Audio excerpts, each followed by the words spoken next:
السلام عليكم ورحمه الله وبركاته. اهلا وسهلا بكم في حلقه جديده من حلقات قناه التصوير بالمصري. معاكم احمد فتحي. حلقتنا النهارده هي اول حلقه في سلسله هنرجع لورا شويه، بس اتطلبت مني وانا كنت عايز اعملها باسلوب افضل، وهي سلسله او كورس تعليم تصوير فوتوغرافي للمبتدئين. الكورس ده انا اول حاجه عملتها لما بدات القناه، بس كانت الجوده سيئه، الصوت ما كانش احسن حاجه، كنت انا لسه في اللقاء مش قد كده، فحبيت ان انا اعملها تاني باسلوب افضل، بخبره اكبر، باضاءه افضل، بصوت افضل، خصوصا ان هي اتطلبت مني كذا مره وبحس الناس تايهه شويه. فانا عايز اعمل سلسله او كورس يكون تعليم التصوير الفوتوغرافي للمبتدئين، تطلع منه عارف نسبه فوق ال 50 60 70% من اساسيات التصوير الفوتوغرافي، يبقى عندك حاجات بقى تانية تتعلمها مع الوقت، اللي هي الخبره بقى، التريكس، الكلام ده. فاول حلقه النهارده، اول محاضره من الكورس ده، هي حلقه خفيفه قوي وهنتكلم عن انواع الكاميرات. طبعا انا مش عايز ارجع اقول لك بقى مين اللي عمل التصوير ومين اللي اخترع وايام العرب وقمره مش كاميرا، مش هيهمك في حاجه، مش هيفرق معاك في حاجه اصلا، ممكن تلاقيه في اي كتاب او عند اي حد بيشرحه، انما انا هتكلم معاك في المفيد. نوع الكاميرات، عندنا انواع كتير من الكاميرات، بس احنا هنتكلم في نوع معين بس عموما عشان تبقى عارفهم. عندنا الكاميرات الديجيتال اللي هي الكاميرات الصغيره اللي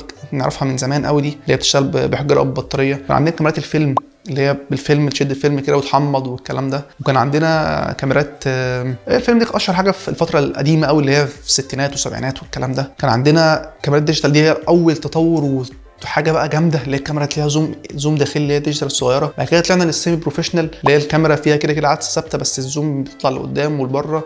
طبعا كلنا عارفين الكاميرات دي زي الفوجي فيلم اللي هي اشهر حاجه في الكاميرات دي. ونطلع بعد كده بقى للكاميرات اللي احنا هنتكلم عنها او بنشرح عنها عموما، او التصوير بوجه عام، ودي اكتر كاميرات بنتكلم عنها فيه، اللي هي الكاميرات الدي اس ال ار او الكاميرات البروفيشنال او الكاميرات الميرورلس. بمعنى صح، الكاميرات اللي هي في قطعتين، اللي هي العدسه والبادي، وبيركبوا على بعض باختلاف بقى، دي اس ال ار، دي كاميرا ميرورلس، دي كاميرا ميديوم فورمات. بس كاميرات ديجيتال الحديثه البروفيشنال اللي احنا هنتكلم عنها في كل كلامنا الجاي ان شاء الله. فالموضوع خليك بقى كده انت بس تتابع الكورس ده، باذن الله ربنا يقدرني ويخرجك منه عارف اساسيات تصوير يعني بشكل كبير، يعني ان هو تبقى خارج منه بتكمل عملي او بتعرف تدرس عملي، وربنا يقدرني اقدر اعمل لك حاجه عملي كمان تساعدك، لان يعني العملي بالنسبه لي فيه مشكله، بس ربنا يقدرني احاول اعمل لك حاجه عملي مع النظري تثبت المعلومه.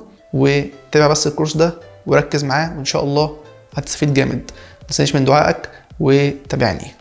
سلام.